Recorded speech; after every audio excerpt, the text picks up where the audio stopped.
Shamrock Rose is unique. It's very rare in the game that we play and in the world that we live in that you can say she's the only filly to have accomplished something. And she's the only 3-year-old filly to have ever won the Breeders' Cup Filly and Mare Sprint. The only, not one of the few. It makes her really, really unique and very, very, very special. Shamrock Rose is closing in. Marley Freedom, Anonymity toe. Here's the wire, very close. I believe Shamrock Rose got there on the wire.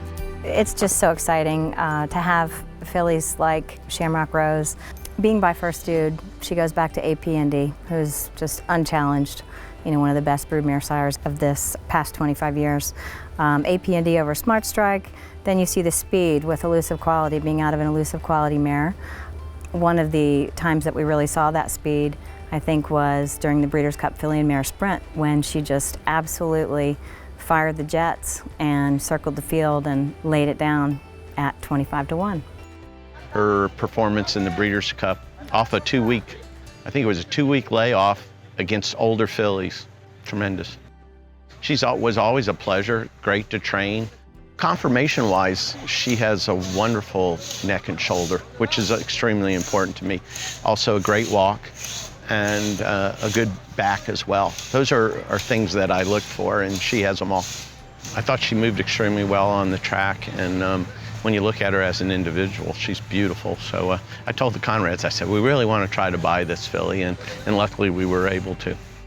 Manfred and Penny Conrad own her, and she's been a really special filly for them. If you did catch a clip of them being on the Eclipse Awards, and they were just so excited and so down to earth, and you could just feel their enthusiasm and the realness of that win, for them. They were not expecting it.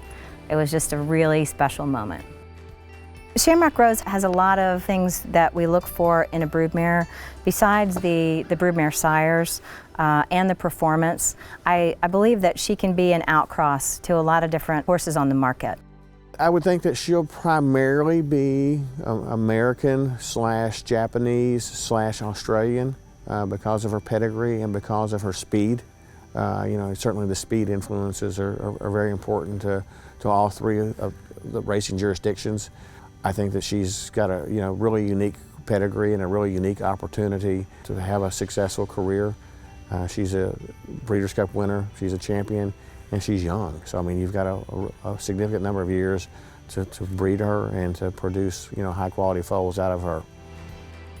One of the really cool things for me personally about her pedigree is that she goes back to Lady Secret. That was, I believe it might have been the original Night of the Stars when I moved to Kentucky, where I got to see Lady Secret.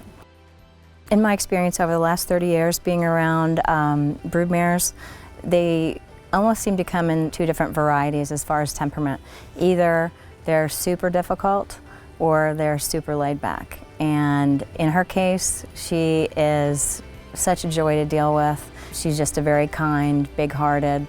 She wants to do everything that you're asking her to do, which I think translates to raising a good foal, because that resilience and that temperament hopefully follows the foal.